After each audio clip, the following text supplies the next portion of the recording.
Let's find out what reagents we need to use to accomplish the following transformation. So from here to here. So this group, you may see that written oftentimes. And so we need to remember that this is an aldehyde. So, but I wanted to write it that way so that you guys remember. You can also see it that way. The H is being omitted many times. So of the aldehyde. So I'm going to draw it, but typically we don't if we're using just line structures. Okay, so what I observe here when looking from the starting material in the product is that I have one less carbon.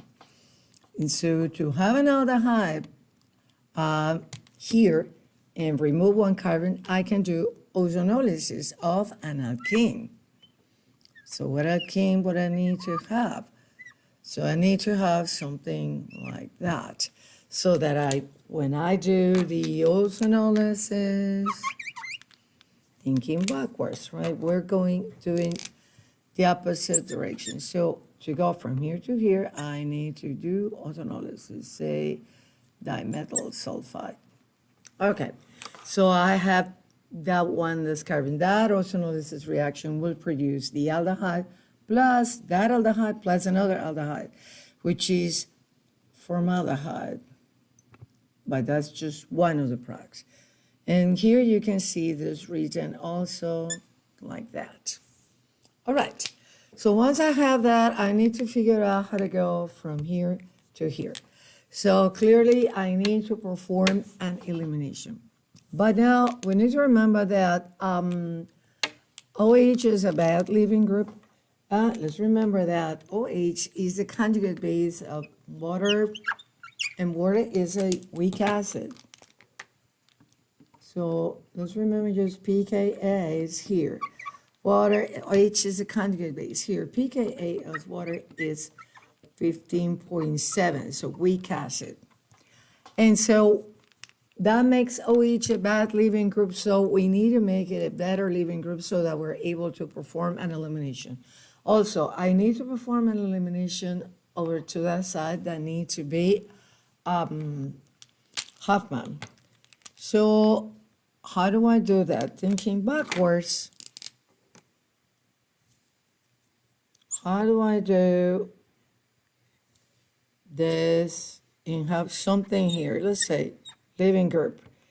And because we're going to transform that and make my Hoffman product. Well, here I need to use a big base. So we're going to use ribitol oxide. Okay, now I know that that will produce a Hoffman elimination, but I need to make that change. So what can I use to make OH a better leaving group? So now what I do here is a reaction with tosyl chloride. Tosyl chloride, remember, let's say paratoluene sulfonic chloride, that's the tosyl chloride. And what it is essentially is a reaction. You're going to remove that and we'll attach all of that here. So my leaving group now, the name is this tosylate. So that's a good leaving group, and I can perform an E2 elimination. Remember that here you have hydrogen, that will be your alpha carbon, and you have 3 hydrogens here, and you will do an E2 elimination because you're using a Bodke base. We are going to get, let me remove my arrow so that I can do the mechanism.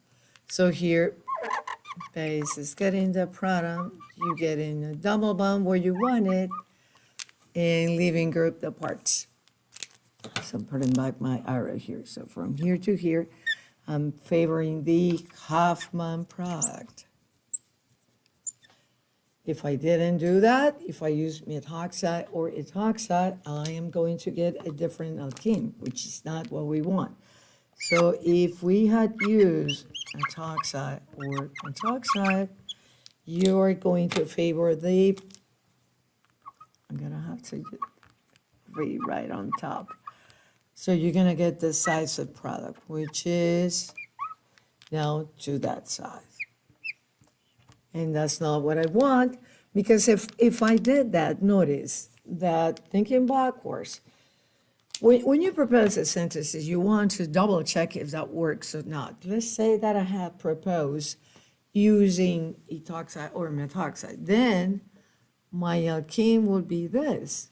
And if I did the ozonolysis here, I'm not going to get what I want. I'm going to get cyclohexanone. Ooh, sorry, because I'm dying. I'm going to get cyclohexanone. That's one fragment. So ozonolysis here. And then you're going to get the other fragment. It's going to have 2 carbons. So you're going to get acetaldehyde.